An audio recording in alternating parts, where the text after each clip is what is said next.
좌장님께서 시작해 주시면 되겠습니다. 안녕하십니까.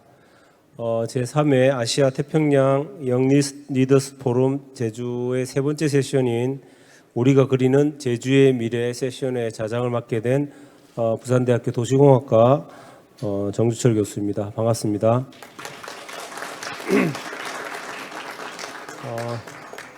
점심은 맛있게 드셨는지 모르겠네요. 저도 웨이팅이 오래 걸려가지고 금방 먹고 온다고 시간이 걸렸는데요. 벌써 포럼의 1일차 중간 지점을 지나고 있습니다.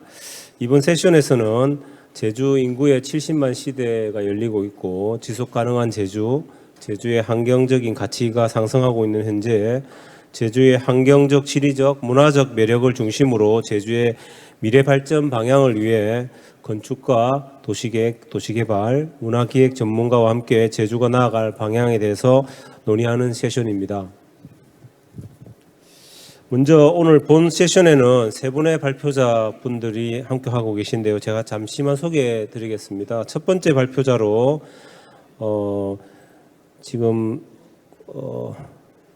김종성 팀장님께서 오셨는데요. 현재 국토정책과 서기관으로 재직하고 계신데 서울대학교를 졸업하시고 KDI 정책대학원의 석사과정, 그다음에 일리노이 주립대학에서 도시 및 지역계획학 전공으로 석사학위를 취득하셨고 현재 서울시청의 사무관, 재정담당관, 교통정책관, 그다음에 국토부의 철도안전정책과, 녹색도시과, 주택정비과, 국토정책과의 사무관, 서기관으로 재직하고 계신 오늘 김종성 팀장님께 참가하셨습니다. 예. 예, 두 번째 발표로는 현재 제가 짧게 소개하고 나중에 좀 구체적인 내용들은 따로 말씀을 드리겠습니다. 현재 제주 폐가 살리기 사회적 협동조합의 김영민 이사장님께서 오늘 제주 폐가 살리기 사회적 협동조합 프로젝트를 소개해 드리겠습니다. 예. 예, 마지막으로는 제주문화 콘텐츠 기업 제주상해 대표이자 로컬 콘텐츠 제작자로 제주를 대표하는 콘텐츠를 활용하여 제주 콘텐츠 매거진인을 발행하고 계신 고선영 대표님께서 제주가 가지고 있는 문화적 콘텐츠를 사람이 눈으로 보고 즐길 수 있는 콘텐츠를 만들게 된 이야기를 전달해 주실 예정입니다. 예, 맞습니다. 예, 그러면 구체적인 내용은 바로 이제 발표로 들어가도록 하겠습니다. 먼저 국토부의 김종선 팀장님 발표를 한번 들어보도록 하겠는데 저희 그대로 앉아 있어도 되겠죠? 예, 이렇게 발표를 해주시면 될 것 같습니다. 떨리네요. 예, 안녕하십니까. 방금 소개받았던 국토교통부에서 국토교통부 국토정책과에서 근무하는 김종성이우다. 저는 제주의 사위입니다. 제주의 사위가 된 지 10년이 지났고요. 만나서 반갑습니다.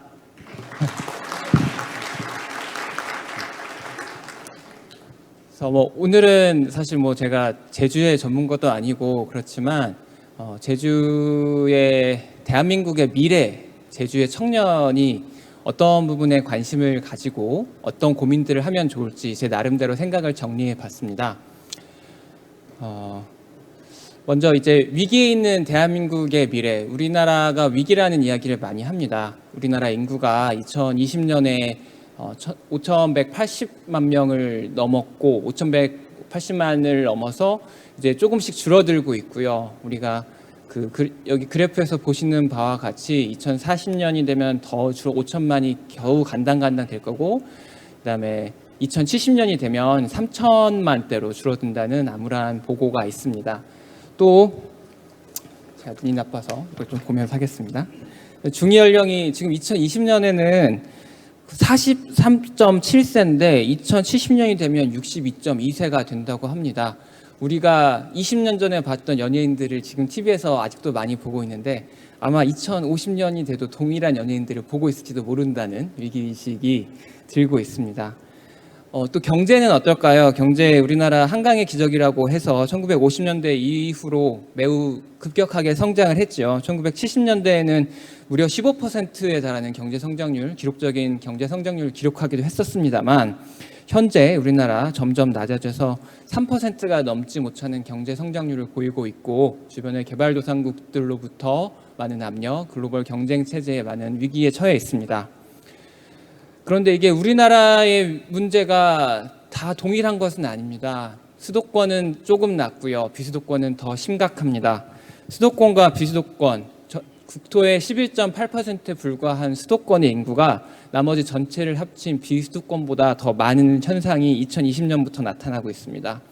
수도권과 지방의 인구 추이를 보면 또 청년들, 미래인 청년들이 오히려 2005년부터는 수도권에서 더 많이 살고 있습니다. 경제활동은 이미 2015년부터 수도권의 경제 규모가 비수도권의 경제 규모를 앞지르기 시작했습니다. 우리 미래를 먹여 살릴 첨단 산업의 수도권 본사 비중은 60%가 넘어갑니다. 그래서 비수도권은 점점 더 어려운 현실로 받아들여지고 있습니다. 그런데 제가 주목하고 싶은 건 제주는 어떨까요? 제주는 다릅니다. 2022년에 인구 성장률을 보면 거의 다 수도권을 제외한 곳이 다 마이너스를 보이고 있는데 플러스를 보이는 곳이 비수도권에서 두 군데가 있습니다. 국가 전체가 정책적으로 밀고 있는 행정수도인 세종이 있고 그 외에는 제주도가 유일합니다. 제주도의 인구 추이를 옆에서 보시면 55만이었던 2000년대 초반에서 계속해서 증가해서 68만 정도까지 제주도 인구가 증가한 것을 볼 수 있습니다.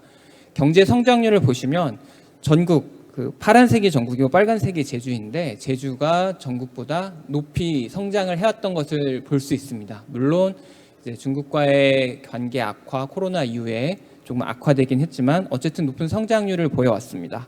시도별 경제 참가율을 보시면 전국 평균보다 훨씬 높은 69%대를 기록하고 있는 모습을 보실 수가 있을 겁니다. 그러면 왜 제주인가? 제주가 가지고 있는 천혜의 자연 환경과 고유의 아름다운 문화들이 저는 그 핵심이라고 생각합니다. 제가 이 사진을 갖고 왔었는데 이게 PDF 파일이라서 이렇게 하나만 보이는데 뭐 여러분께서 제주에 대해서 더 많이 하시는 분들이 많을 테니까 뭐 올레길, 한라산, 뭐 폭포 너무 아름다운 자연 환경들이 많고요. 또 우리 문화의 정랑 문화 또 뭐 그 서로 돕고 돕는 이 공동체 문화, 괜당 문화들이 제주의 너무 아름다운 자연과 문화의 그런 조합이 제주로 사람들을 끌어들이고 있습니다. 그런데 제주도로 왔던 사람들이 또 많이 떠나가고 또 불만족하는 경우도 많다고 합니다. 제가 기사 2개를 보았는데요. 제주 여성연구원이 발표한 조사 결과에 따르면 제주를 떠나는 이유가 청정 자연환경과 아름다운 풍광에는 만족하는데 교통 혼잡, 배 타성, 일자리 부족 이런 것들이 좀 불편하다라고 많이 말씀하셨고 2022년 제주연구원의 연구에 따르면 이주민들은 일자리, 소득, 물가, 주차 교통 환경, 거주 환경, 지역 공동체에 불만족한다. 이런 모습들이 기사를 통해서 나타나고 있습니다. 여러 가지 힘든 점을 말씀하시고 있지만 제가 크게 정리를 해보면 이 4가지인 것 같습니다. 일자리 측면, 교통 측면, 주거 측면, 그리고 공동체 측면 이렇게 4가지를 가지고 얘기를 해보려고 합니다. 이 4가지를 통해서 제주의 현실은 어떻고 그럼 이 위기를 통해서 우리 청년들, 제주의 청년들이 제주의 미래, 대한민국의 미래를 위해서 바꿀 수 있는 기회는 어떻게 찾을 수 있고 그것을 위해서 정부와 지자체는 어떠한 정책들을 지니고 있는지를 간단히 소개하려고 합니다. 먼저 일자리를 보시겠습니다. 일자리 측면에서 늘어가는 인구에도 불구하고 제주의 경제 성장률은 아까 조금 보셨듯이 정체되어 있습니다. 특히 코로나 이후에 정체되어 있고요. 제주도의 인구는 전국 인구의 1.3%가 넘는데 GRDP, 제주의 경제 규모는 아직 1.0%. 그래서 전국보다 조금 낮은 상황이에요. 여전히 발전해야 하는 상황입니다. 그런데 이제 제주도가 그 청년 실업률도 여전히 높은 상황이고 또 그 서비스업, 관광 서비스업 위주로 산업이 구조가 되어 있다 보니까 아까 보셨던 바와 같이 코로나 등 이런 외부적 충격에 좀 취약한 것도 사실입니다. 그래서 저는 이런 위기 측면에서 또 하나 다른 청년들, 여러분 제주 청년들이 찾을 수 있는 기회를 또 말씀드리고 싶은 부분이 크게 이제 저는 예를 두 가지를 가져왔습니다. 첫 번째는 스마트 그린 산단입니다. 지금 정부에서 아주 의욕적으로 추진하고 있는 스마트 그린 산단인데, 스마트 그린 산단은 예를 들면 2차 전지처럼 제품이 사용되는 곳에 제품이 친환경적으로 사용되는 겁니다. 청정의 자연 환경인 제주에 딱 맞는 그런 품목들을 선정하고 그것의 생산, 그리고 유통, 그리고 소비 과정의 전 주기에 이르기까지 친환경적으로 제주의 환경을 훼손하지 않으면서 제주의 환경적 가치를 지켜나가는 이런 제조업을 발전시키고 창업시키고 취업하고 이런 것들을 생각할 수 있습니다. 제가 또 하나 생각해봤던 거는 이제 스마트 폐기물 시스템인데요.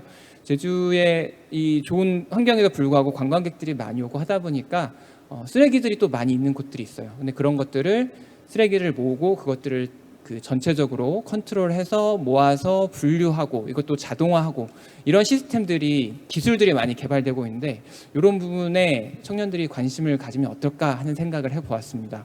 그럼 정부는 어떻게 지원하고 있느냐?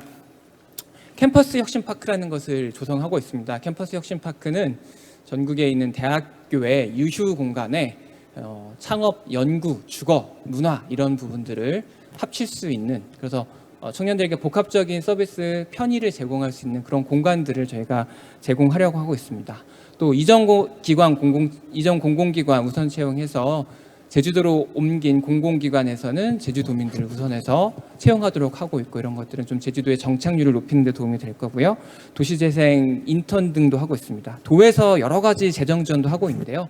청년 취업 지원 희망 프로젝트라든지 지역 주도형 일자리 사업 이런 것들도 하고 있고, 창업하시는 분들 위해서 브릿지 보증 25억 원 보증을 하는 사업도 하고 있고요. 그리고 고등학교와 대학교의 인력 연계를 통해서 학교와 일자리 직장이 연계를 해서 인재를 양성하고 취업까지 같이 연계를 하는 프로그램도 하고 있으니까 관심 있으신 분들 제주도 홈페이지에서 찾아볼 수 있는 정책들이 많이 있습니다. 다음으로 제주도의 교통에 대해서 좀 얘기해 보려고 합니다. 제주도 오는데 많이 붐비는 경우가 많습니다. 외부 육지에서 제주도로 들어오는데도 힘들고, 그 옆에 여기 근처인 노영오거리의 모습인데 많이 붐비죠. 그리고 주차하기도 매우 힘듭니다. 전국에서 거주자 차고지 증명제를 시행한 몇 안 되는 지자체가 이제 제주죠. 너무 주차 문제가 힘들어서 이런 문제들이 발생이 되었는데, 이런 교통 문제가 힘들다는 거, 또 제주도민의 86%나 되는 분들이 주차가 힘들다 이렇게 인식을 하고 있는데, 이것도 또한 청년들에게 있어서는 새로운 창업, 취업, 도전의 기회가 된다고 생각을 합니다. 제주도에서 야심차게 UAM, 도심 항공 모빌리티를 추진하고 있는데, 이런 것들을 상용화할 수 있는 방법, 비즈니스를 창출하는 방법들이 기회가 열려 있고요. 자율주행차, 또 특히 이제 관광 수요가 많은 제주도의 교통에서는 자율주행차의 활용이 굉장히 높을 것이라고 예측이 됩니다. 이런 것을 활용한 사업 기회도 또 열려 있다고 생각합니다. 여기 제주도 경찰분들이 그 퍼스널 모빌리티를 타고 이동하시는 모습도 볼 수 있고요. 전기차도 있는데 이런 것들이 어떻게 보면 먼 미래의 것이라고 보실 수 있겠지만, 제가 아까 제가 제주 사회가 된 지 10년이 됐다고 하는데, 그때 저한테 누가 제주도 택시 10년 있으면 다 전기 택시로 바뀔 걸 이랬으면 제가 아마 코웃음을 쳤을 겁니다. 근데 지금 실제로 그렇게 되어 있거든요. 그래서 이런 부분에 여러분이 좀 더 관심을 가지시면 무궁무진한 기회가 열려 있다라고 생각합니다. 이런 교통 문제를 해결하기 위해서 도에서 여러 가지 정책을 하고 있습니다. 제주도의 대중교통은 시간이 지날수록 좋아지고는 있습니다. 그 대중교통 우선 차로제를 시행해서 차로 대중교통 버스를 중심으로 한 대중교통 서비스 체계를 구축했고요. 버스의 수도 굉장히 많이 증차해서 버스를 이용한 교통망이 점점 더 강력히 구축이 되고 있습니다. 또 도시계획 측면에서는 사는 곳과 직장이 근접할 수 있고, 또 퍼스널 모빌리티나 자전거를 통해서 걸어서 움직일 수 있는, 혹은 자전거를 타고 움직일 수 있는 N분 생활권, 이게 15분이 될 수도 있고 10분이 될 수도 있고 제주도에서는 가능한 주기라고 하는데, 이런 생활권 조성을 목표로 제주도가 여러 가지 도시계획을 하고 있습니다. 다음으로 또 청정 제주 트램 노선도 제주도에서 구상을 하고 있는 상황입니다. 다음으로 주택입니다. 주거 상황을 보시면 제주도가 많은 청년들이 경험하고 계시겠지만 집값이 우리나라 집값이 많이 올랐다고 아우성인데 제주도 집값은 더 올랐습니다. 그래서 많이 힘드실 것 같습니다. 제주도 땅값도 많이 올랐습니다. 전국 평균보다 더 올랐습니다. 그래서 땅값도 오르고 집값도 올랐는데 1인 가구는 늘어났어요. 또 혼자 사시는 분들이 늘어나면 더 많은 주택이 필요하겠죠. 그래서 1인 가구도 늘어나서 제주도의 주택은 여러모로 수요 대비 공급이 좀 부족하다. 가격 상승의 위험이 있는 이런 상황입니다. 근데 이것이 반드시 위험만 되느냐? 저는 많은 기회라고 생각합니다. 효린의 민박이 실제로 오랫동안 민박 서비스를 제공한 것은 아니지만 육지에서 제주도 한 달 살이, 1년 살이 오시는 분들과 제주도의 삶을 체험하고 주거 서비스를 제공하는 이런 새로운 사업들 굉장히 유망할 것 같습니다. 비단 제주도뿐만 아니라 서울에서 하는 공유하우스 제가 그림을 하나 가져왔는데요. 1인 가구들이 늘어나면서 공유 공간을 많이 두고 청년들이 각각 좀 소규모의 공간을 쓰지만 공유 공간을 통해서 서로 대화하고 또 서로의 삶을 편리하게 누릴 수 있는 그런 공간들, 이런 형태의 주거들이 많이 시도되고 있습니다. 또 제주도는 워케이션으로 유명하죠.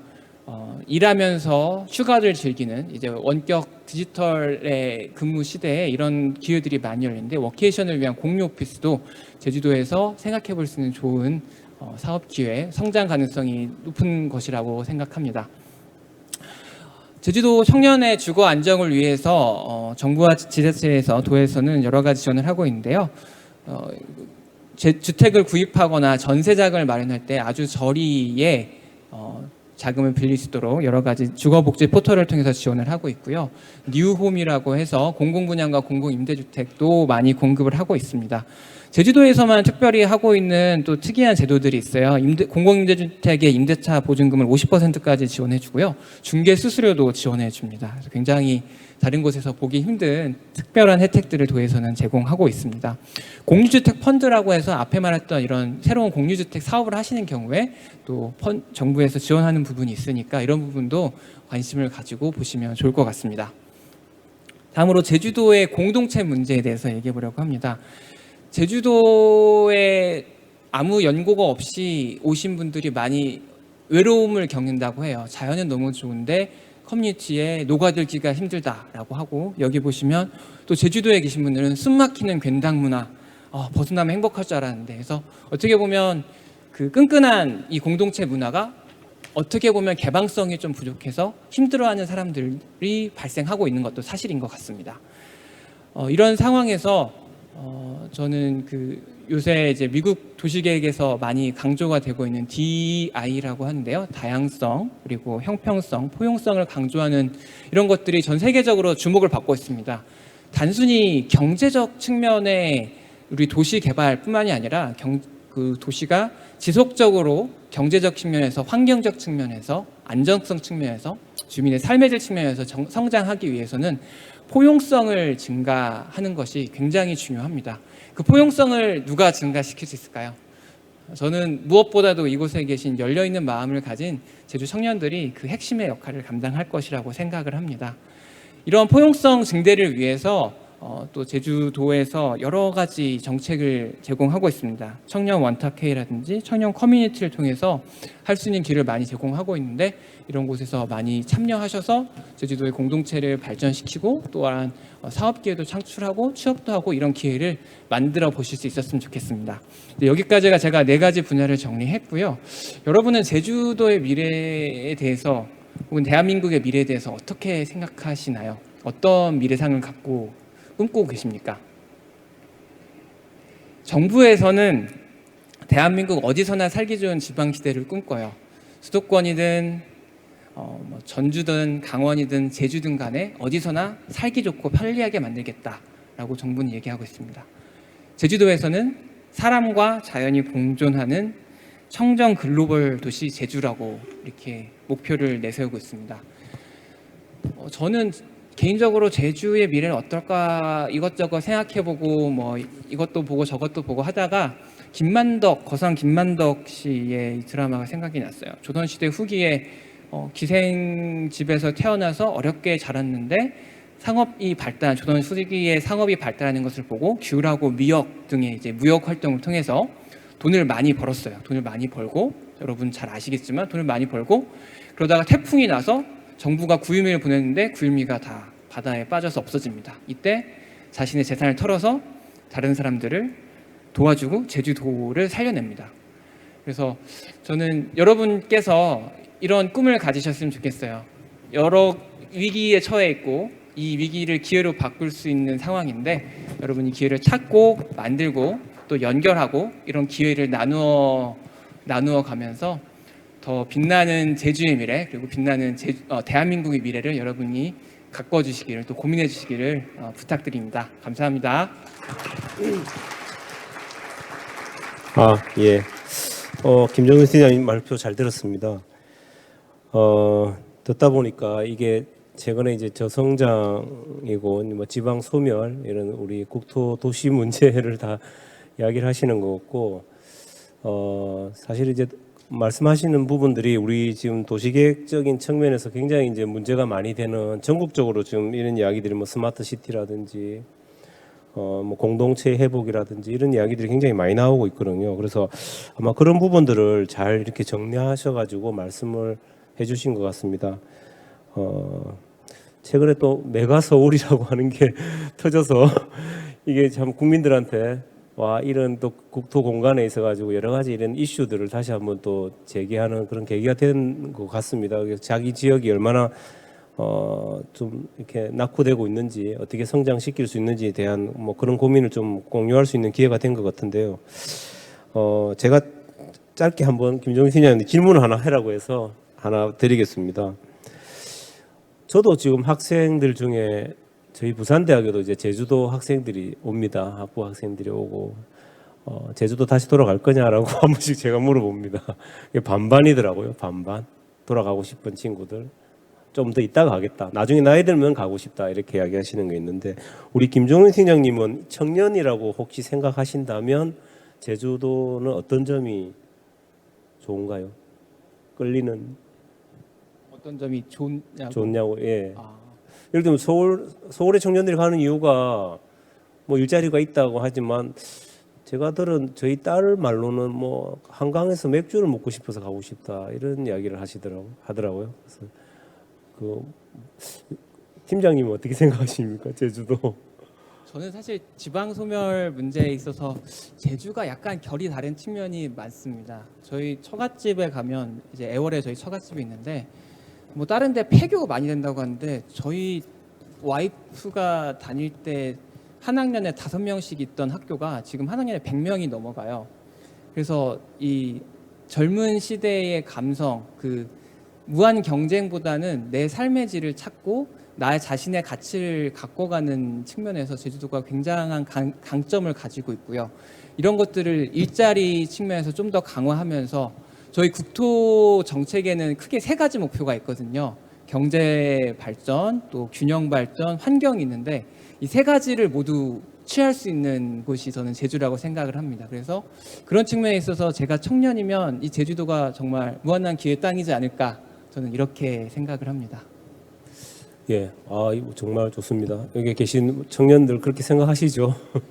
제주도가 제주도가 가진 역량이 엄청나게 뛰어납니다. 사실 제주도 계신 분들은 잘 모르시는데 그래서 이게 위기란 측면에서 또 사실 제주도 이제 폐가 문제가 많고 해서 여기 보면 오늘 2번째로 발표하실 우리 김영민 이사장님이 제주 폐가 살리기를 계속 해오셔서 오늘 그 프로젝트를 좀 소개를 해주시고 이 발자취에 대해서도 한번 이야기를 들어보는 시간을 갖도록 하겠습니다. 예. 그 영상 앞에 짧게 틀어주시면 영상 보고 시작하겠습니다.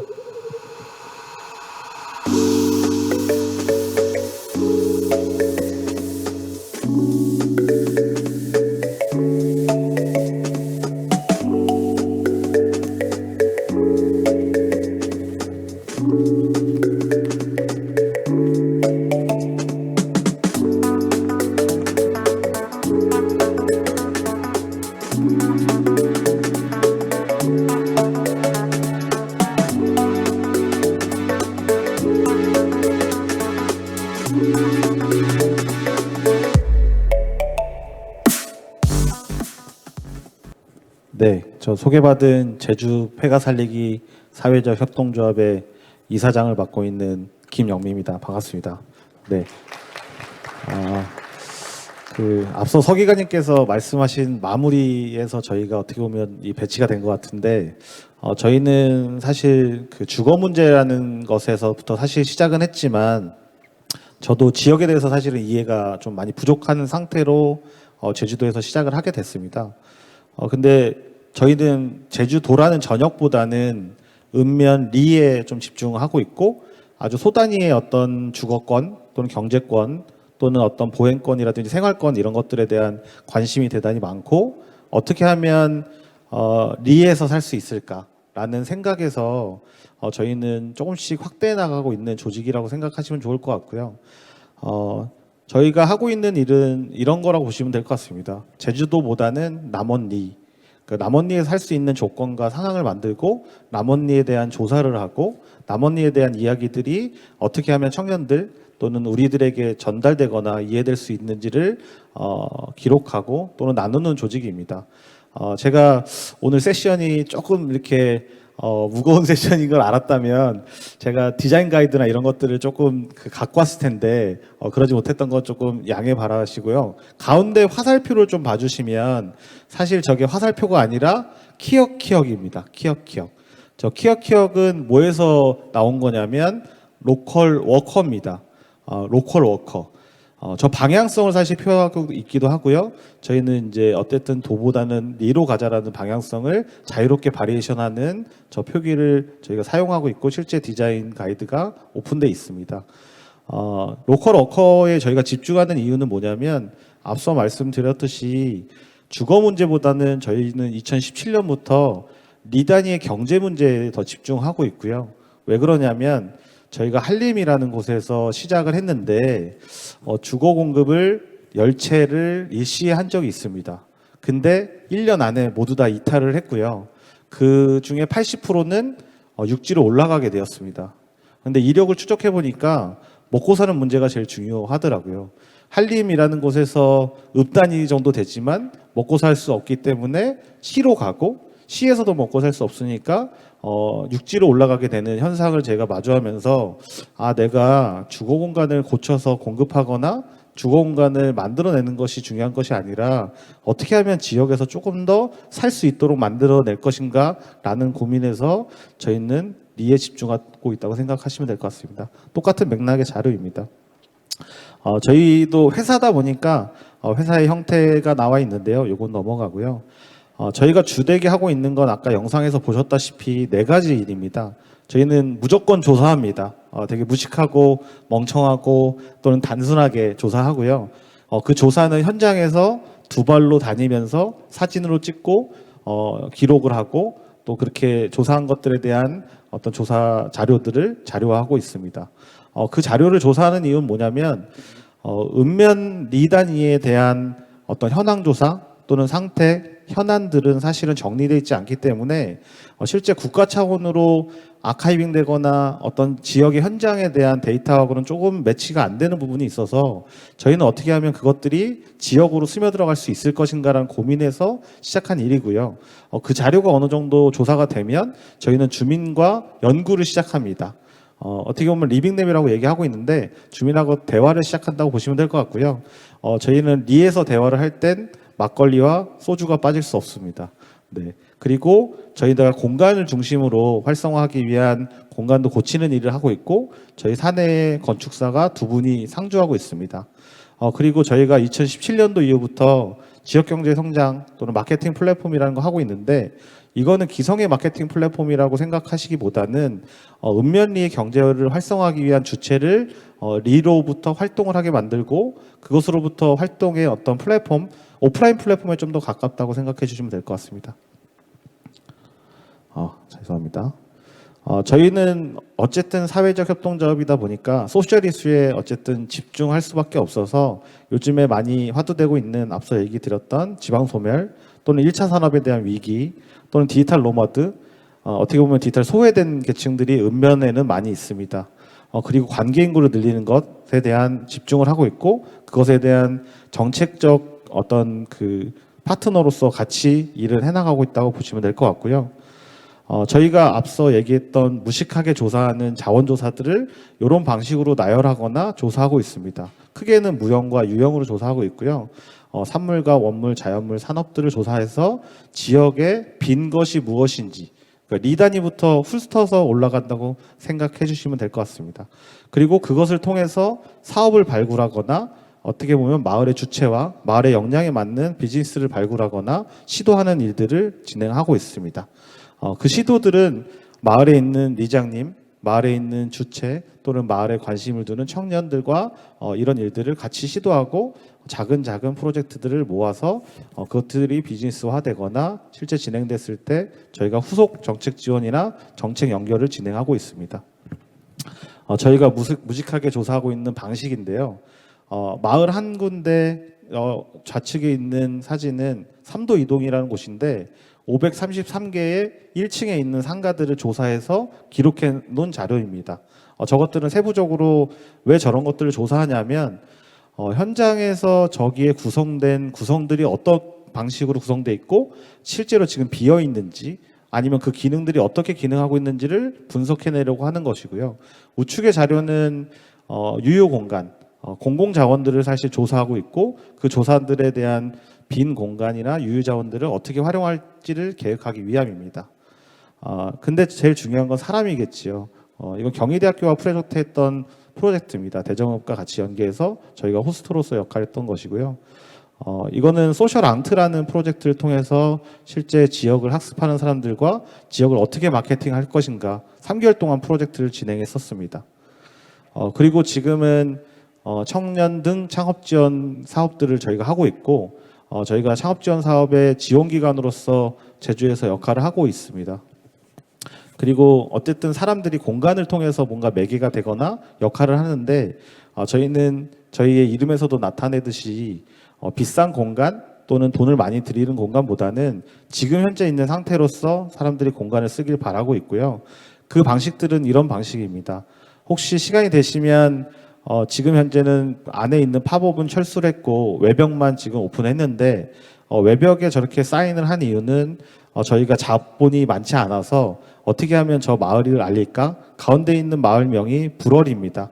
제주에 계신 분들은 아실지 모르겠지만 용담동이 달의 지형을 닮았다 또는 달을 잘 볼 수 있는 마을이다라고 해서 불월이라는 한자의 마을의 지명을 딴 옛 지명이 갖고 있습니다. 그래서 불월이 마을을 알리기 위한 팝아트를 진행했었습니다.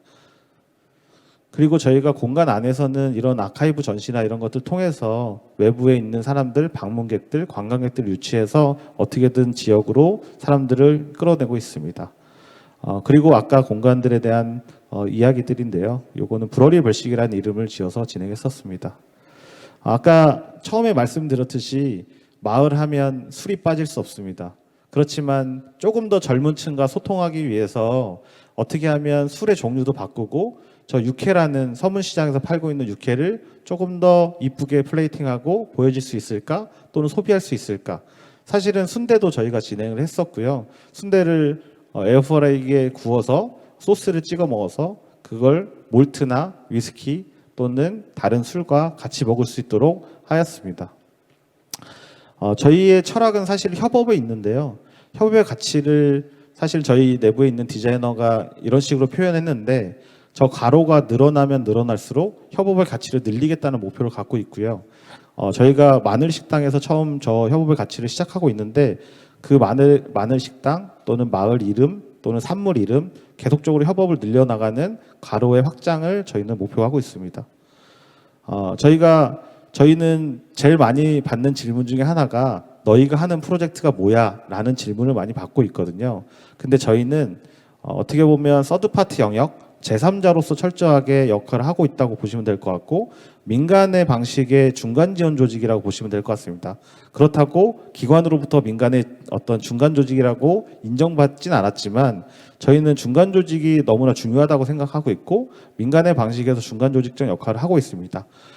요 장표는 풀 파일은 저희가 좀 공유드리긴 어렵긴 하지만 배달의 민족과 콜라보하기 위해서 제안했던 자료이고요. 사실 저 디자인은 저희 내부에 있는 디자이너가 제안했던 자료이고 착착이라는 캐릭터를 제안해서 저희가 제주도 마늘을 조금 더 소비하기 위한 프로젝트를 같이 콜라보하면 어떻겠냐라는 제안들을 했던 사례입니다. 그리고 요거는 메종글레드에게 제안했던 사례인데요. 그 바르는 오이팩, 그리고 7월의 볼이라고 해서 여름에 야외 활동이 많은데 시원하게 좀 바르거나 썼으면 좋겠다. 요 사례는 사실 JDC에서 진행했던 DMO 시범 사업에서 저희가 진행했던 프로젝트고요. 그때 디자인 톤이라는 프로젝트를 통해서 발굴해서 메종글레드한테 제안을 했지만 그 당시에는 메종글레드가 원하진 않았지만 차년도에 저희한테 요청을 주셔가지고 저희가 좀 난감했던 적이 있습니다. 그 이후에 사업을 진행하시는 팀에서 사실 저 부분을 진행했다면 어쨌든 좀 좋은 사례가 됐을 텐데 그러지 못했다는 건 좀 아쉽긴 합니다. 그리고 저희는 이주 청년 정착 지원 학교라는 것도 운영하고 있습니다. 도청에서 진행을 하고 있는 사업이고요. 저희가 위탁 운영을 진행하고 있고 지금 청년들의 이주가 높아지고 있고 이탈률이 높아지고 있다 보니 어떻게 하면 청년들이 지역과 관계를 맺고 지역에서 머무르면서 지역을 좀 애정을 갖게 할까라는 목표에서 진행하고 있는 사업입니다. 그리고 저희는 이제는 오프라인을 넘어서 온라인까지 확장을 꿈을 꾸고 있거나 준비를 하고 있는데요. 기존에 저희가 모아놓았던 아카이브된 자료, 그리고 기존에 했던 프로젝트들, 그리고 청년 프리랜서들을 통해서 저희가 그냥 가칭 마켓집이라고 하는 유통판매나 아카이브 어떤 사이트 또는 지역 자원에 대한 산물을 알리는 채널, 포털 같은 것들을 진행하려고 하고 있고요.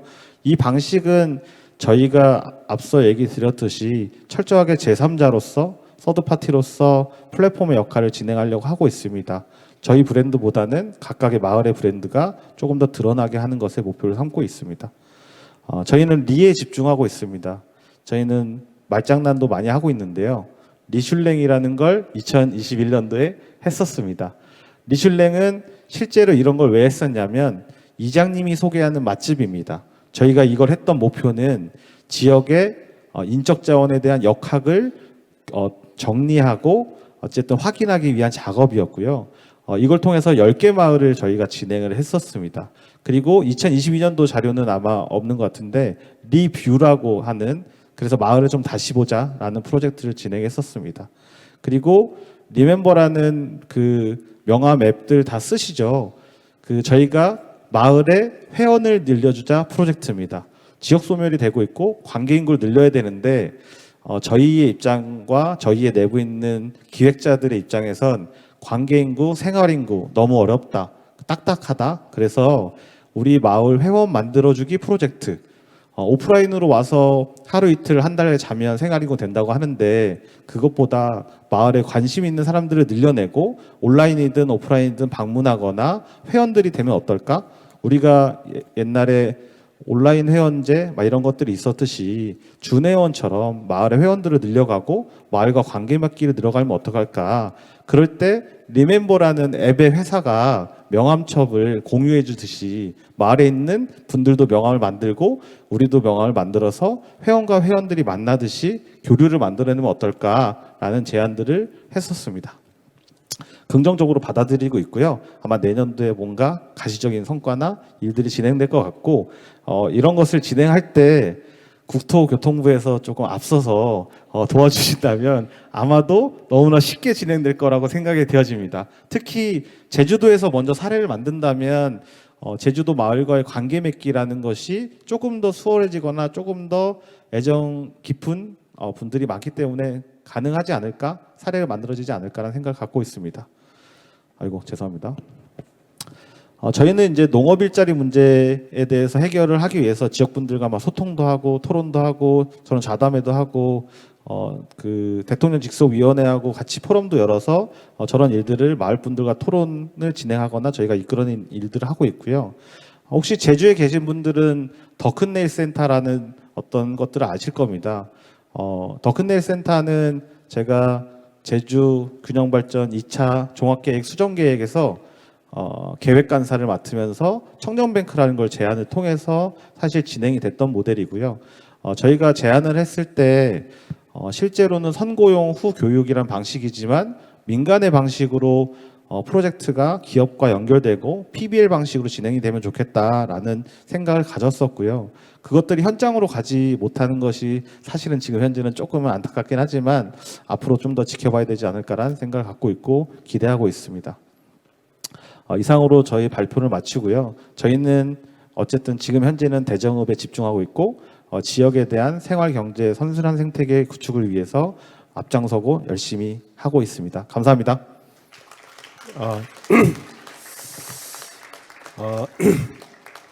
여러분 대단하지 않나요? 사실 이런 프로젝트들을 계속 하고 있는 이 언제 만들어졌나요? 이 조직은?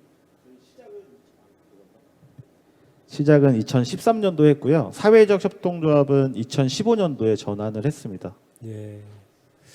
저는 뭐 폐가 살리기를 해서 폐가만 이렇게 살리시는 줄 알았는데 그게 아니라 이게 마을 살리기, 마을 재생 뭐 이런 아주 대표적인 이런 조직 같습니다.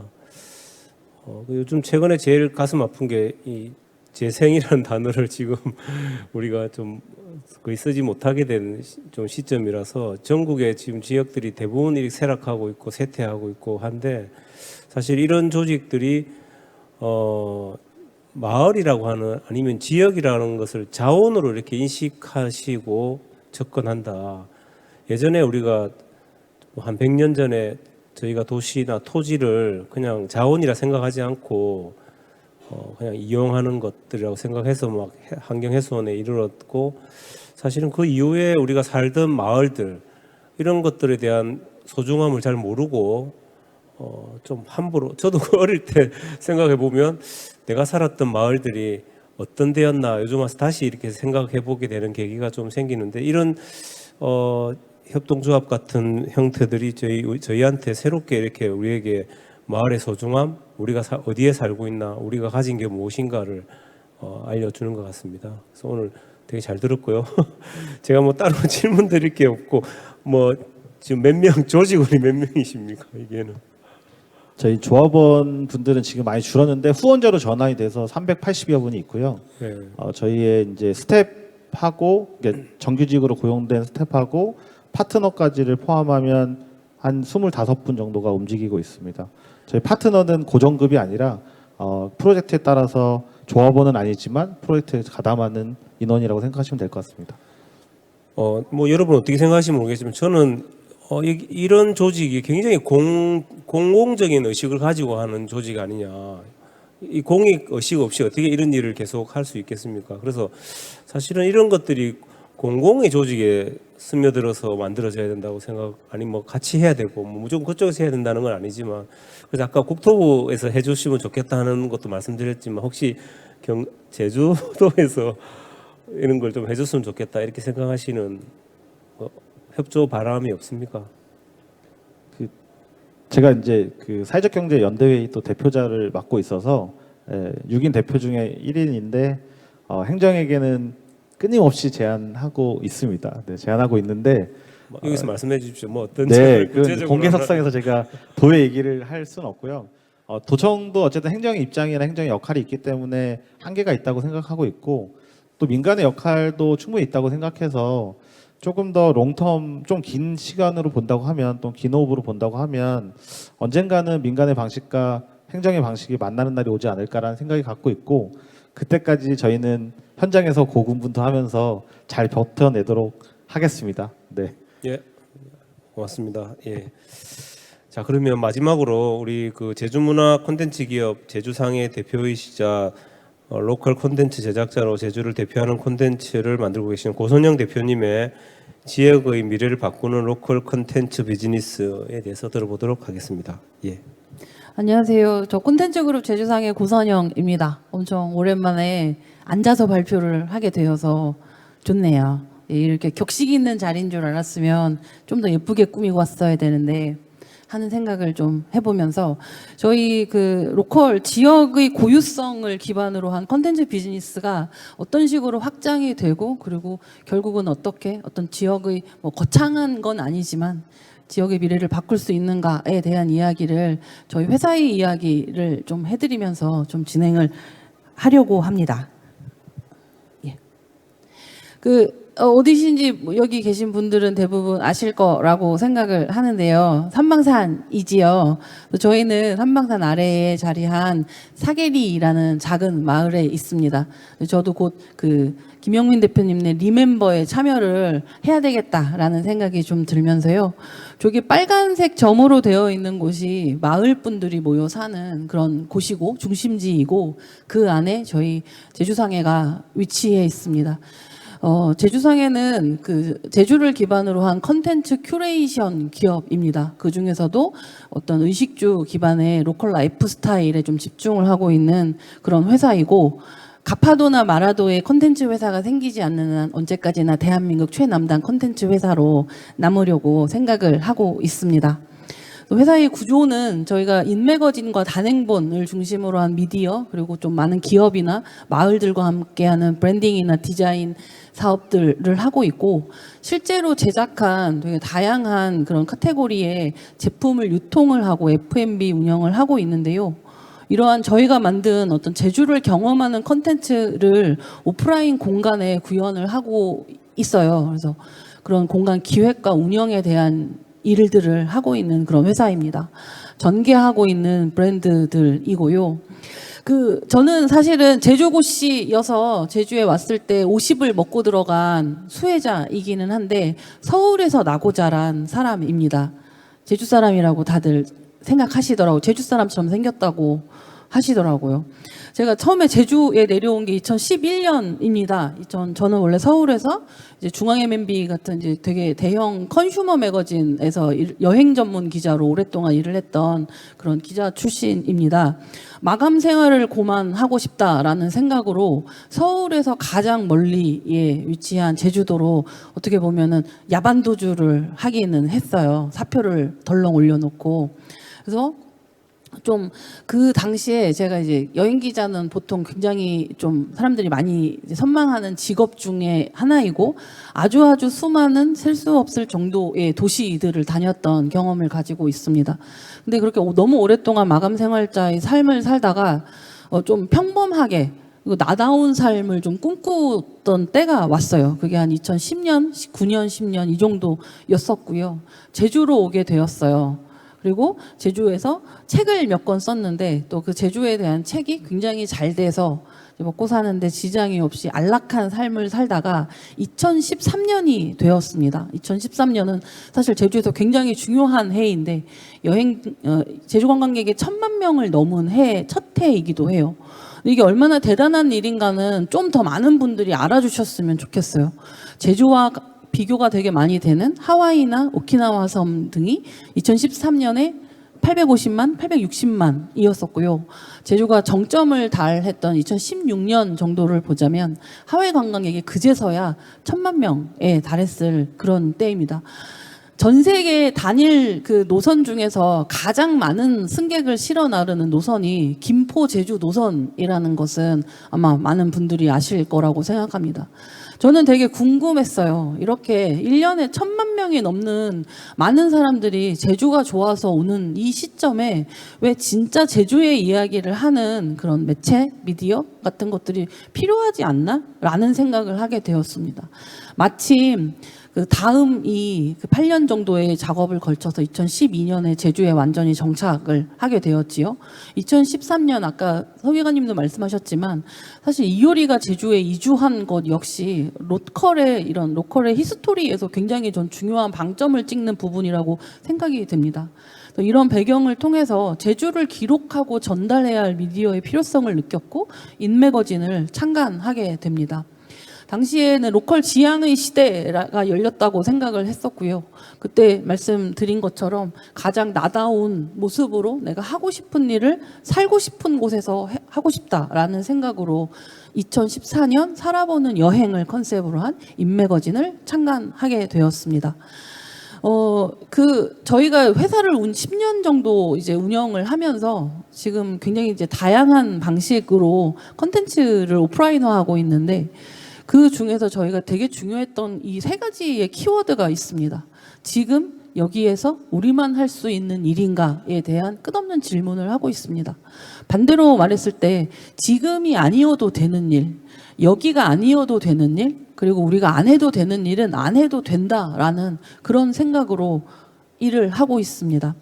10년 동안 지역의 컨텐츠를 발굴을 하고 그리고 지금 시대의 언어로 가공을 해서 전달하는 그런 일을 해왔을 때 저희가 항상 추구했던 것은 그럼 가장 지역다운 것은 무엇인가에 대한 일이었던 것 같아요. 근데 처음에는 잘 몰랐지만 시간이 점차 지날수록 가장 지역다운 것은 지역의 보통 사람들이 오랜 시간 동안 쌓아올린 일상 속에 그 가치가 있다라는 것을 알게 되었어요. 그래서 그것을 끄집어내서 저희가 잘 가공을 해서 어나운스를 하고, 근데 그 어나운스를 매거진 형태로만 전달하기에는 되게 아깝다라는 생각이 들어서 2016년, 17년 이 정도부터는 매거진의 콘텐츠를 실제로 경험할 수 있는, 또 경험을 통해서 텐저블한 경험을 통해서 지역과 더 가까이 만날 수 있는 방식의 비즈니스를 생각을 했던 것 같습니다. 인매거진은 올해 겨울호가 만들어지고 나면 만 10년이 되는 매거진입니다. 안타깝게도 지금 사실 저희 인매거진 말고 지역의 로컬 매거진 중에서 전국에 정식으로 유통하고 있는 매거진이 아직 나오고 있지 않습니다. 다만 많은 지역에서 많은 청년들이 지역의 이야기를 기록을 하고 그리고 유통 가능한 형태의 매거진으로 만들어서 창간을 하는 움직임들이 굉장히 많이 일고 있고 저희도 그 움직임을 돕고 있습니다. 매거진은 지역의 시간을 기록하고 지역의 가치를 발굴할 뿐만 아니라 다양한 크리에이터를 발견하고 연결하는 역할을 합니다. 그런 각각의 점들이 선이 되고 면이 되어서 입체적으로 만들어지면서 지역이 더욱 재밌어지는 그런 일이라고 생각을 합니다. 매거진의 컨텐츠를 디깅해야 될 때 단행본을 만들고 있고요. 저희가 뭐 제주의 이야기뿐만 아니라 전국 로컬의 이야기들을 사실 많이 하고 있습니다. 서울시 비축기지의 정관물을 2017년부터 만들고 있고 이번 11월 중에는 저희가 경기도 광주시의 로컬 매거진인 널이라는 매거진을 창간을 하게 됩니다. 매거진 콘텐츠가 어떤 식으로 확장이 가능한지를 가장 대표적으로 한림수직의 이야기를 드리려고 합니다. 여기 제주 출신의 분들이 많이 계실 텐데 아마 어머니로부터 한림수직에 대한 이야기나 기억을 가지신 분들이 꽤 계실 거라고 생각을 합니다. 한림수직은 1959년부터 2005년까지 50년 정도 존재했던 제주의 찐 로컬 브랜드예요. 이시돌 목장의 맥그린치 신부께서 일할 수가 없어서 섬을 떠나야 하는 제주의 여성들 그리고 청년들을 위해서 만든 니트 브랜드입니다. 전성기 때에는 제주 여성 1,300명에게 일자리를 제공했던 대단한 브랜드입니다. 게다가 명품 브랜드로 인정을 받아서 제주뿐 아니라 서울 소공동 조선호텔 지하에도 한림수직 전문점이 생길 정도였었고 사실 제가 한림수직 이야기를 처음 들은 게 제주에서가 아니라 일본의 빈티지 마니아들 사이에서 한림수직이라는 게 태그가 돼서 전설처럼 내려온다는 얘기를 처음 듣고 알게 된 그런 이야기였었어요.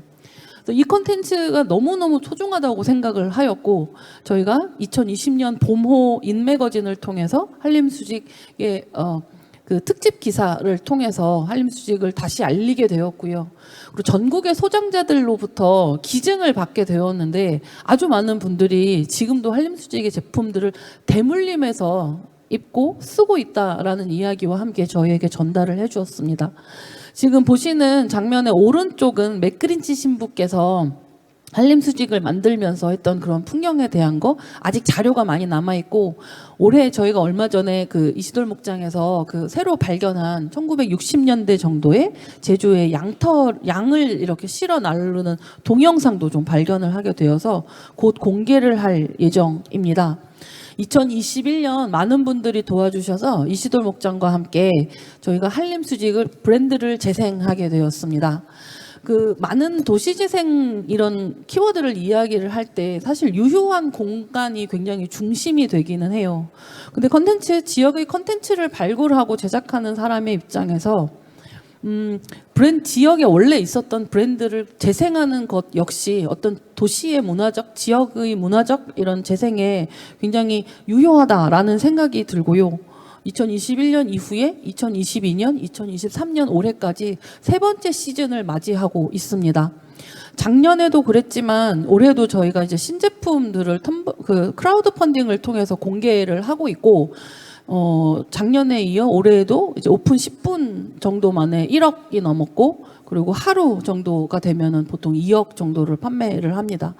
마침 아쉽게도 어제 텀블벅 펀딩이 마무리를 했는데 2.9억 정도의 펀딩을 저희가 진행을 하였습니다. 한림수직은 저희가 제품을 새로 만드는 것 외에도 예전에 한림수직에서 일하셨던 장인분들과 함께 장인 라인을 별도로 운영을 하고 있고, 올해는 몰입과 휴식이라는 키워드로 니팅 리트릿 여행 프로그램을 운영을 해왔고요. 그리고 앞으로 다양한 이유로 어떤 직장이나 사회로 돌아가기 어려운 경력 보유 여성들의 한림수직 교육을 통해서 소규모 크래프트 비즈니스가 계속 이어질 수 있도록 지금 계획을 하고 있습니다. 한림수직뿐만 아니라 저희가 하고 있는 많은 일들은 사실 결과물로 보면 컨테이너의 역할인 거예요. 저희가 제주 동백마을의 이야기를 담아서 동백기름을 짜고, 그리고 제주 스타일의 패턴을 개발을 해서 다양한 제품을 만들고 있고, 그리고 제주의 식문화, 그리고 어떤 조리법이라든지 원물을 소개하기 위해서 정기구독 형태의 서비스를 운영을 하고 있으며, 그리고 뭐 예를 들어서 이니스프리와 함께 제주의 색깔, 컬러를 찾아서 화장품을 만드는 작업을 하기도 하고, 그리고 농부의 이야기, 생산자의 이야기를 담은 F&B를 개발을 하기도 합니다. 2018년에는 사계리, 아까 말씀드린 사계리라는 마을에 저희 그 농협은행 1, 2층 이제 160평 정도 되는데 40년 동안 은행이었던 곳이었어요. 그것을 리노베이션해서 사계생활을 오픈을 하였고, 그 앞에 비료 창고를 저희가 재생해서 제주 식문화를 연구하는 연구소를 오픈을 하게 되었습니다. 여행자들에게 사계생활은 그래도 꽤 알려져 있는 공간이기는 한데요. 그 마을 분들의 40년 동안의 커뮤니티적인 기능을 하던 곳이었기 때문에 저희가 누구나 처음에 누구나 쉽게 올 수 있는 카페와 상점의 형태로 열었고, 지금은 제주의 브랜드 그리고 다른 로컬의 브랜드들을 알리는 이런 쇼룸의 역할과 워케이션을 할 수 있는 코워킹 공간을 같이 운영을 하고 있습니다. 사실 하고 있는 일들이 굉장히 다양하고 많아서 오늘 제한된 시간에 상세하게 말씀드리기는 어렵지만, 저희가 하는 일들, 제주의 창의적이고 창조적인 커뮤니티를 만들어서 지역을 지역답게 지속할 수 있는 이런 컨텐츠 비즈니스를 계속 해나가는 일들을 하고 있고, 다른 지역과의 연결도 계속 애쓰고 있습니다. 지난 4월에는 저희가 밀라노 디자인 위크에 단독 전시로 참여를 했습니다. 제주 사람들에게 돌이나 흙은 돌에서 태어나 돌틈으로 돌아간다라는 이야기가 있을 만큼 뗄 수 없는 어떤 굉장히 가까운 그런 컨텐츠인데, 이 돌담을 제 집 안으로 들이는 그런 경험을 위해서 저희가 베를린에 있는 디자인 스튜디오와 함께 돌담 스투를 디자인하고 만들었습니다. 그래서 밀라노에서 전시를 했고 지금은 런던에서 전시를 하고 있는 중입니다. 내년 정도에는 상용화되어서 실제로 돌담 스툴이나 저희가 개발하고 있는 비치 체어 같은 가구들을 아마 만나실 수 있을 것 같습니다. 저희 많은 일을 하고 있지만 저희의 비즈니스를 한 장으로 요약을 하면 이렇게 될 것 같습니다. 가치 있는 지역의 콘텐츠를 찾아서 각각의 특성에 맞게 오프라인화해서 경험 콘텐츠로 보여드리면서 공간을 만들고 제품을 만드는 거, 서비스를 만들어가는 일들, 이런 일들을 통해서 좀 제주가 더 재미있고 살만하고 올만하게 바뀌는 그런 일들을 앞으로 계속 해나가고 싶습니다. 사실 지금 지역 소멸의 시대와 함께 또 지방 시대로의 전환기에 대해서 굉장히 많은 논의가 이루어지고 있고, 그리고 저도 같이 연구라든지 이런 것들로 많이 참여를 하고 있는데, 제주뿐 아니라 제주에서 시작한 어떤 이런 로컬의 일들이 다른 지역으로도 연결이 되고 확산이 되어서 정말 어디서든 좀 재미있는 로컬 생활, 그리고 생활 인구로 이어지기를 그렇게 바라고 있습니다. 들어주셔서 감사합니다. 아, 예. 고성영 대표님 발표 잘 들었습니다. 저도 대학에서 도시재생 가르친 지 벌써 한 십몇 년이 됐는데, 이게 오늘 고성영 대표님 발표를 들으니까 이게 정말 이게 로컬이라고 하는 이런 개념을 명확하게 알게 된 것 같습니다. 그러니까 정말 로컬의 컨텐츠들을 어떻게 하면 우리가 잘 보존하고 발굴하고 발전시키는 거, 그런 것들이 미래에 나아가는 그런 길이라고 생각하고, 제가 한 유학 시절에 봤던 것도 보면 미국에서도 대형 마켓이 들어오는 것을 막더라고요. 지역의 로컬 마트들을 지키자 하면서, 로컬 푸드들을 지켜야 된다 하고, 당시는 저로서는 굉장히 낯설었던 광경인데, 그게 이제 어느덧 우리나라에도 정착이 돼 가고 있는 상황이 아닌가. 오늘 특히 제주에서 하고 계신 이런 로컬 콘텐츠 비즈니스를 보니까 정말로 이게 제주를 사랑하시는 대표님이시다. 제주를 기억하고 기록하기 위해서 열심히 활동하고 계신다 이런 생각이 듭니다. 제가 질문 잠깐 짧게 하나 드리면, 이게 아까 보니까 스페셜 플래닝에서 공간 계획도 조금 하신다고 돼 있는데, 혹시 그런 거는 잘 안 나와서 이런 부분은 어떤 부분을 좀 하고 계신 게 있나요? 저희 아까 잠깐 말씀드렸는데, 일단 저희 공간으로 말씀드리면, 저희가 농협은행이었던 곳이 2017년에 마을 외곽으로 나가게 되면서 1년 정도 비게 되었어요. 근데 사계리는 사실 인구 2,200명이 굉장히 작은 마을입니다.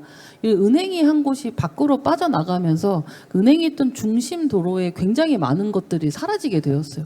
편의점이 문을 닫고 미용실이 문을 닫고, 이런 것들을 실제로 저희가 1년 정도를 지켜보면서 그 마을 안으로 다시 들어가야겠다라는 생각을 하게 되었고, 은행을 저희가 지금 이제 좀 더 자세하게 설명을 드리지 못했는데, 은행의 컨셉으로 그냥 두게 된 것은 인테리어적인 요소가 아니라 저희가 마을회의 건물인데 저희한테 빌려주시면서, 다른 거는 다 좋지만 마을 사람들의 기억을 너무 한꺼번에 밀지는 말아달라는 말씀이 있으셨어요.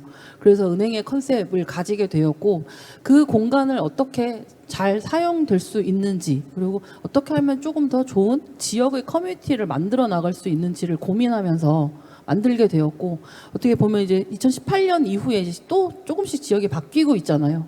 그래서 저희가 앵커 공간이 되었고, 저희 이후에 지금 한 12개 정도의 공간에 이제 플레이어들이 들어왔는데, 그러면서 저희 공간의 기능도 계속 좀 바뀌게 되고 있는 것 같습니다. 저희는 단순하게 공간을 그냥 단순한 컨텐츠로 채우기보다는 그 지역에 필요한 비즈니스를 발명한다라는 그런 생각을 가지고 공간의 자원, 유효한 공간 자원을 좀 활용해 나가는 그런 일들을 해나가고 있습니다. 예, 알겠습니다. 지금까지 세 분의 발표를 들어봤습니다. 그래서 저희가 거의 이제 다 왔습니다. 패널 토론을 좀 좀 하고 질의응답을 받는 걸로 해서 마무리를 짓도록 하겠습니다. 앞서 말씀드렸다시피 본 세션은 제주에 좀 지속 가능한 제주를 위해서 나아갈 방향에 대해서 논의하는 세션입니다. 그래서 지금 여러분이 보셨다시피 여기서 지금 계시는 세 분 발표자께서 내용들 중에 보면, 시민의 어떤 주거나 복지, 문화 혜택까지 지속 가능한 행복과 삶이 제주가 되기 위해서 어떤 노력을 해야 하는지, 하고 있는지를 봤습니다. 그래서 오늘 잠깐 발표를 해주셨는데, 이제 개별적으로 조금 본인이 생각하는 바를 한번 좀 이야기해 주시면 좋을 것 같습니다. 현재 앞에도 우리 서 기관님 말씀하셨지만, 지방 소멸, 지금 인구 감소해서 저희가 지금 굉장히 이제 지역 국토적으로 문제고, 이런 부분의 원인이 무엇이라고 생각하시는지 본인이, 그래서 앞으로 이런 지속 가능한 제주가 될 수 있도록 하기 위해서는 어떤 대응 방안이 지금 당장 필요한지에 대해서 좀 개별적으로 생각하시고 있는 부분이 있으면 말씀을 좀 해주십시오. 예. 먼저 선생님. 네, 저는 발표해주신 다른 패널분들이 너무 좋은 말씀해 주셔서 거기에 이렇게 감동받았다가 갑자기 답을 하려니까 당황스럽긴 한데요. 사실 설문조사를 해보면 왜 지방에 가지 않는지는 일자리와 교육 문제가 가장 크다고 나옵니다. 그래서 일자리와 교육 문제가 제주도에는 어떻게 적용이 되는가 생각을 해보면 일자리는 관광 산업이 굉장히 많이 있죠. 제주도의 산업 구조를 보면 75% 정도가 서비스업으로 알고 있는데 제조업 비중이 10%도 되지 않아서 우리나라의 일반적인 산업 구조와는 또 많이 다릅니다. 하지만 또 제주도가 가지고 있는 그런 고유의 환경과 문화의 강점을 생각해 보면 그렇게 유지하는 것이 맞기도 하고요. 그래서 제가 사실 정답을 알고 있는 건 아니고 저도 계속 고민되는 부분인데 그런 측면에서 보면 제조업 측면에서 친환경 산업을 좀 키우는 것이 저는 하나가 되게 중요한 부분인 것 같고 두 번째로는 현재 가지고 있는 강점을 활용해서 저는 오늘 발표 다들 그러셨겠지만 너무 패널분들 발표 내용이 좋았거든요. 지역에 있는 지역에 있는 그 지역 자원을 활용한 특성화, 새로운 아이디어의 제공, 기존에 있는 것들과 현재의 융합, 공동체가 이것들을 같이 제시하고 고민하는 과정 이런 것들이 지속 가능한 제주를 위해서 가장 좀 핵심적인 부분이 아닐까 개인적으로는 그렇게 생각합니다. 예, 이사장님. 예, 네. 너무 말씀을 잘하셔가지고 듣다가 놓쳤습니다. 저는 이제 두 가지로 좀 정리해서 말씀드리고 싶은데요. 지역과 마을은 지금 시점에서 회복해야 된다라는 생각을 사실 갖고 있고 그 회복을 시키는 과정과 그 방식과 그 노력들을 통해서 그것들이 프로젝트화되고 그것들이 사업이 되고 그것들이 일이 된다고 하면 청년들이 그것을 통해서 성장할 수 있지 않을까라는 생각을 갖고 있습니다. 이것들에 대한 연결과 매개는 사실 대단히 어려운 과정과 지나는 과정이고요.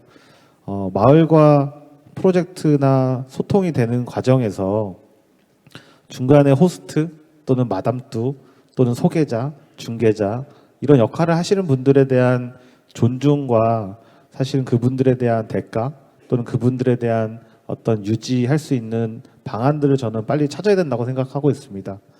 그것이 뭐 중간 지원 조직의 형태가 됐든 아니면 개인의 형태가 됐든 아니면 다른 형태가 됐든 어찌 됐든 저는 중간 매개자 역할을 저희도 하고 있고 그 매개적 역할에서 저희 조직적 차원이 아닌 개인적 차원 또는 마을의 중심을 둔 또는 외부의 중심을 둔 어떤 다양한 실험들과 시도들이 좀 일어나고 그것을 통해서 청년들이 프로젝트에 대한 결과물을 마을과 공유하고 사회와 공유하고 산업과 공유했으면 좋겠고요.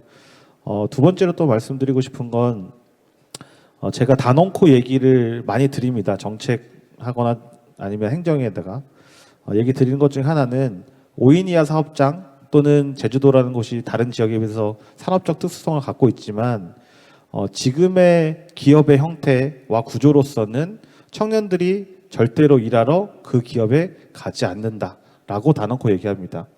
왜 그러냐면 지금 현재 산업 구조나 기업의 형태로서는 지금 청년들의 라이프 사이클이나 성장의 어떤 갈증 또는 앞으로에 대한 그 미래를 봤을 때 지역 기업에 입사하는 순간 내가 성장이라는 것의 한계로 규정되거나 갇혀버리거든요. 이것들에 대한 시도가 더큰데일 센터의 사실은 시작이었고 그것들에 대한 고민이었습니다. 어떻게 하면 통합 고용하고 어떻게 하면 그 통합 고용을 통해서 산에 있는 기업의 프로젝트를 외부화하고 만들어낼 수 있을까? 그것을 다시 얘기하면 RFP 같은 것들로 일을 외주화하는 것들 좀 도와주면 좋겠다. 또는 외부에서 자원들이 일만 해결한다면 기업들이 피보팅 되거나 어떤 지역이 피보팅 되거나 지역이 성장할 수 있는 어떤 계기를 마련할 수 있지 않을까라는 생각에서 시도됐고요. 그런 구조적인 어떤 절차나 준비가 좀 된다면 저희는 적극적으로 돕거나 저희도 직접적으로 가담할 생각이 있습니다. 이상입니다. 예, 감사합니다. 대표님. 예. 사실 뭐 하나로 이렇게 답을 내기는 진짜 어려운 일이기는 하지요. 지방 시대로의 대전환 시기가 도래했다라고 하면서 아까 말씀하신 메가시티와 이 이야기가 공존하는 우리가 좀 힘든 시대에 놓여 있다고 생각하는데 저는 사실 비즈니스 하는 사람으로서 결국은 지속 가능한 비즈니스가 지역에서 일어나야 한다라고 생각을 하고, 근데 지금 좀 생각을 해보면 사실 한 명 한 명은 너무 어려운 것 같아요. 하나하나의 기업들이 앵커 역할을 하면서 지역을 좀 견인해 나갈 수 있어야 되는데, 이런 게 지금 굉장히 좀 어려운 시대여서 결국은 집적화를 좀, 그러니까 어떻게 보면 그 로컬의 생태계, 비즈니스 생태계를 구축하는 데 있어서 정부가 조금 더 좀 실질적인 도움을 주셔야 될 시기가 아닌가 이렇게 생각을 합니다. 그런 거에 있어서 사실 가장 기본이 되는 거, 물론 다른 뭐 되게 뭐 환경 기술 뭐 이런 기술 스타트업이나 이런 것 다 중요하긴 하지만, 저는 근본적으로 로컬 컨텐츠 가능성 높은, 그러니까 비즈니스 지속 가능한 비즈니스로 전환될 수 있는 로컬의 고유성에 기반한 이런 컨텐츠를 계속 지역에 공급을 하고, 그리고 크리에이터들을 육성하고 그리고 성장시킬 수 있는 그런 좀 뭐 제도라든지 교육 시스템 이런 것들도 필요하다라고 생각하고, 그런 크리에이터들의 공간이 모여서 결국은 동네가 된다라고 생각을 하거든요. 근데 동네는 사실 우리가 살고 생활해 나가는 곳이지 않습니까? 그럼 그런 동네도 더 멋있게, 동네도 디자인적인 뭐 지원을 한다거나 이런 게 좀 거시적인 측면에서 지역을 좀 바라봐야 되는 시기가 실제로 오지 않았나 이렇게 좀 생각을 해봅니다. 아, 예. 저도 오늘 자장이라서 저도 학교에서 제가 도시기본계획을 가르칩니다. 도시계획을 가르치는데 도시계획의 어떤 출발과 역사를 이렇게 보면 결국은 지방자치와 연계됩니다. 그전에는 이제 국토계획이라고 우리 뭐 국토부에서 주로 다 만들어 이렇게 했다고 한다면, 저희 나라 같은 경우는 1981년부터 도시기본계획을 각 지자체가 만들도록 했습니다. 근데 실질적으로 이제 지자체 자치권이 언제부터 사실 부여되냐면 90년대 한 중반부터 지방자치 선거가 있을 때부터인데요. 근데 그 이후에 보면 지방이 급속도로 쇠퇴되는 지역이 많이 나옵니다. 제가 사는 부산 같은 경우가 대표적인 곳이고요. 지금 와서 이제 저희가 토론을 다른 데서 저희가 이 관련해서 토론을 하면 핵심은 뭐냐, 지방자치 역량이 없다, 역량이 떨어진다고 하는 부분이 분명히 드러납니다. 저는 오늘 사실은 이 제주도에서 발표하는 이런 내용들을 보고 굉장히 좀 놀라기도 하고 정말 저도 감명받기도 하고 그랬습니다. 굉장히 이런 시민 역량들, 시민사회 역량이 굉장히 강력하구나.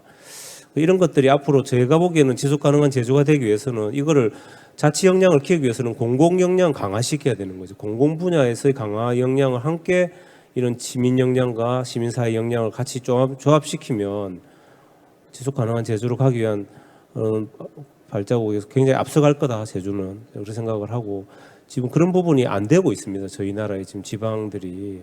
근데 이 뭐 그냥 대부분 그렇게 넘어갑니다.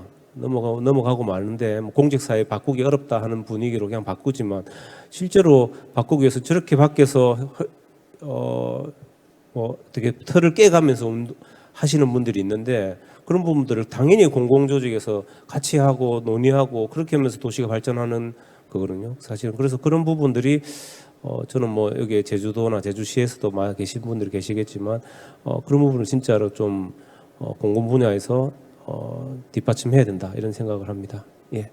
그러면 오늘 저희가 그 패널 토론은 이 정도로 하고요. 마지막으로 질의응답 시간을 통해서 이 본 세션을 마무리하고자 합니다. 그래서 현장에 지금 계시는 참석자 분들 중에 한 두 분, 그다음에 온라인 질문자 한 두 분 정도 해서 저희가 오늘 발표하신 분들이 답변하는 시간으로 갖도록 하겠습니다.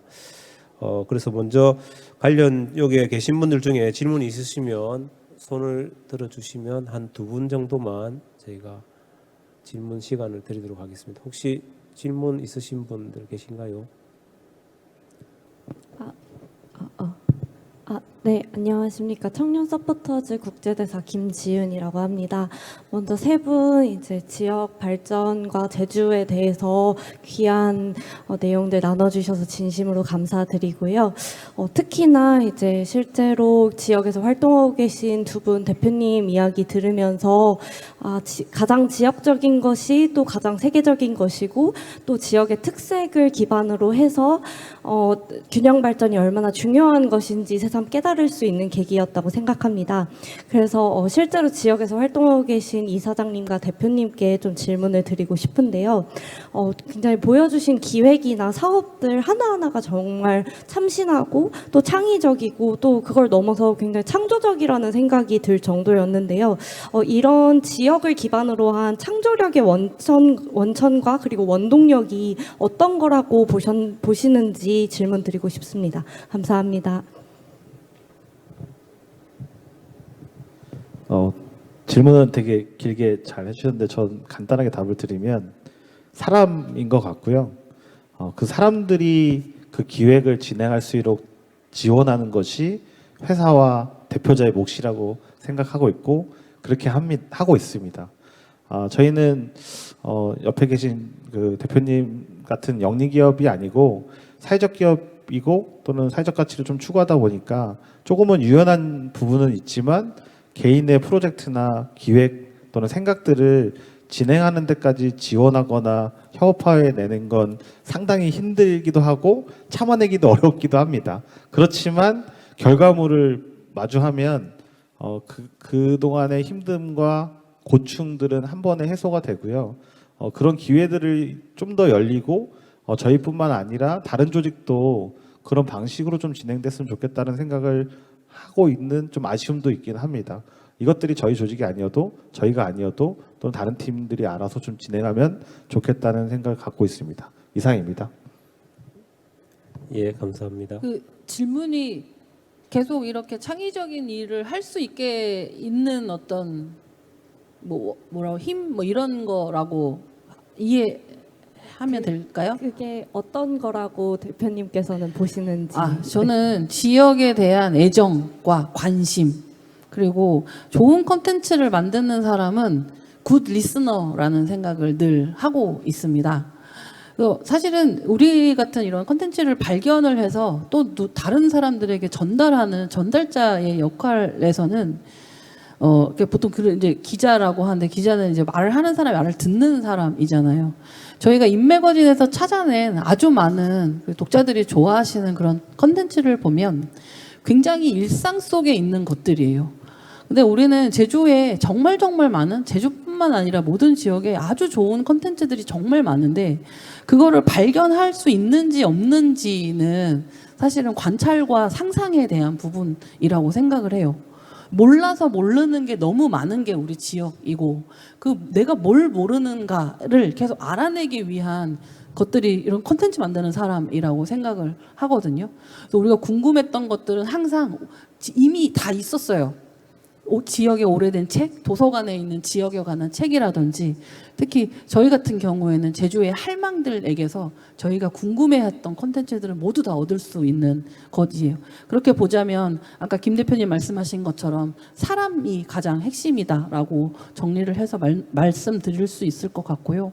저희 사실 신입 그 동료를 뽑을 때 되도록이면 제주에서 나고 자란 청년을 뽑으려고 노력을 합니다. 그래서 내가 자란 곳 속에서 사실 잘 안 보일 수 있어요. 근데 이 지역을 조금 더 한 걸음 떨어진 곳에서 조금 더 객관적인 시선으로 애정을 가지고 계속 관찰하면 굉장히 좋은 컨텐츠들을 잘 발굴을 할 수 있는 경험을 10년 동안 해온 것 같습니다. 그렇게 말씀드릴게요. 감사합니다. 네, 또 다른 질문하실 분 계신가요?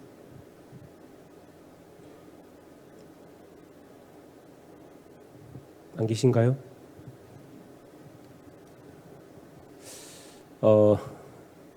아까 그 질문 관련해 가지고 결국 왜 이런 일을 하는 원동력이 뭐냐?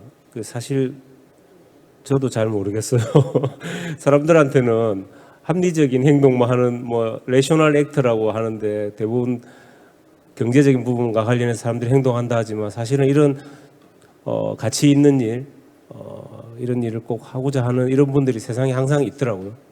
그래서 이런 것들이 이제 사회적 자본 아닌가, 소셜 캐피탈이라고 하는 생각들을 많이 해보고 그런 것들이 지금 제주도에 이미 많이 쌓여져 가고 있는 거 아닌가 저는 개인적으로 그렇게 생각을 합니다. 이런 분들이 계시다는 거. 그러면 온라인 질문으로 하나 넘어가도록 하겠습니다.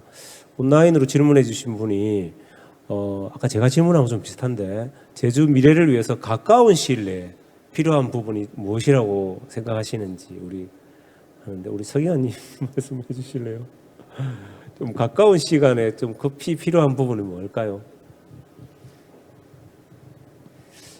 이게 사실 저가 뭐 여기 앞에 질문이 먼저 떠서 답을 뭘로 하지 하고 이렇게 열심히 생각해서 사회적 자본이라고 하면 되겠다라고 했더니 바로 이제 교수님이 말씀을 하시더라고요. 그래서 근데 사실 사회적 자본이라는 거는 지금 대표님들이 많이 쌓으시긴 했지만 단기간에 쌓이는 것은 아니거든요. 근데 계속해서 잘 쌓아 오신 것 같고 앞으로도 우리가 계속 가장 초점을 가져가야 하는 부분이고 제도적으로는 이러한 사회적 자본이 활성화될 수 있도록 계속 지속되는 것이 또 제도적으로 그런 조직들을 지원하고 참여가 공공의 영역에 들어올 수 있도록 지원하는 것이 매우 필요하다고 생각을 합니다. 근데 저는 또 국토부의 소속이라서 이렇게 딱 이런 질문을 처음 들으면 교통 개편부터 생각을 하게 되더라고요. 근데 뭐 제주도가 아까 제가 말씀드렸듯이 정말 여러 가지 교통 문제에 직면하고 있고 교통이 굉장히 불편한 측면이 많이 있죠. 근데 지금이 전 세계 교통 시장의 변혁이 일어나고 있어서 뭐 UAM도 곧 상용화가 된다고 하고 자율주행도 뭐 2027년이면 상용화가 된다고 하는데 제주도가 가지고 있는 이 환경이라는 엄청난 큰 자원을 가지고 이런 새로운 친환경 교통수단과 엮을 수 있도록 중앙정부에서도 지방정부에서도 또 사회에 관심 있는 여러 투자자들도 같이 묶어서 그런 교통인프라의 친환경 교통인프라에 대한 투자 부분도 제주 미래 위에 가까운 시일에 해야 될 중요한 부분이 아닌가 또 이렇게 생각이 됩니다. 예, 그 사회적 자본하니까 생각이 나는데요. 사실 이런 개념을 이제 하버드의 로버트 푼남 교수가 이렇게 저서를 통해서 말해주고 있는데 미국에서 사회적 자본가 가장 높은 데가 뉴욕하고 사우스 다코타랍니다. 근데 사우스 다코타가 왜 높으냐? 그 전부 백인들만 있는 데예요. 같이 볼링 치러 다니더라. 근데 뉴욕은 왜 높으냐? 계속 정치적인 논쟁과 시위와 하는데 사회적 참여가 굉장히 높다. 어느 도시가 가장 사회적 자본으로 좋은가? 이런 이야기까지 한 논문을 읽었었는데 저는 제주가 좀 이질적인 분들이 많이 들어오시고 좀 더 적극적인 사회적 참여가 이루어지는 곳으로 진화되고 발전한다면 굉장히 매력적일 것이다라고 생각은 됩니다. 제주도 도민만 사는 그런 곳으로 가면은 굉장히 폐쇄적인데 뭐 그것도 사회적 자본 높을 수는 있겠지만 이제는 제주도에 굉장히 많은 사람들이 들어오고 있기 때문에 아마 굉장히 이제 사회적 논쟁도 좀 많이 있고 뭐 그러면서 좀 더 매력이 좀 더 정진되면서 지속 가능성이 생겨나지 않을까 그런 생각을 합니다. 예, 그러면 더 이상 질문이 없으셔서 오늘 여기서 이제 마무리하도록 하겠습니다. 자, 이번에 함께해 주신 모든 분들께 감사 인사를 전하고요. 본 토론을 통해서 나누었던 내용들이 하나가 기반이 되어서 제주 시민들이 살기 좋은 더 멋지고 더 나은 제주가 되기를 희망합니다. 예, 감사합니다.